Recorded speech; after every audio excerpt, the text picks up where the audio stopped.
დემელოუს ნიღბები. შემთხვევითობის პრინციპით მოდი ავირჩიოთ თუ რომელი ნიღაბი ამომივა და რომელს გავიკეთებ. და ისიც. ეს არის ოქროს აღმდგენი ნიღაბი, რომელიც ასე გამოიყურება, შემდგომ მოხსენიბადე და გავიკეთე თვითონ ეს ნაჭრის ნიღაბი.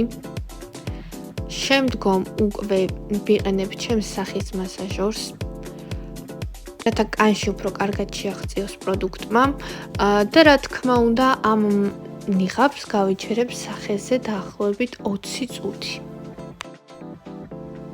შემდგომ მოვიხსნით ნიღაბს და აუცილებლად კანს ჩამოვიბანთ ნიღბის შემდგომ, რა თქმა უნდა. კანი გამოიყურება ასე.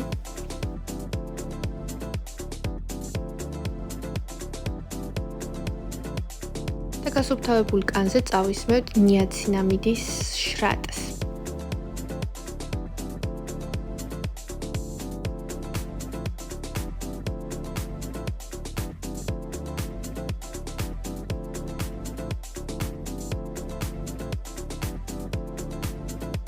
შემდგომ ვისვამ დამატენიანებელ კრემს, რადგან საღამოს რუტინა იყო, დამატებით აღარაფერი აღარ წამისვია და უკვე დავიძინებთ. ნიღაბი საკმაოდ კარგი იყო. ვიყენებდი ადრე მიზონის ნიღბებსაც, მიზონის და დემელოუს ნიღბები თითქმის ერთნაირად მოქმედებს კანზე.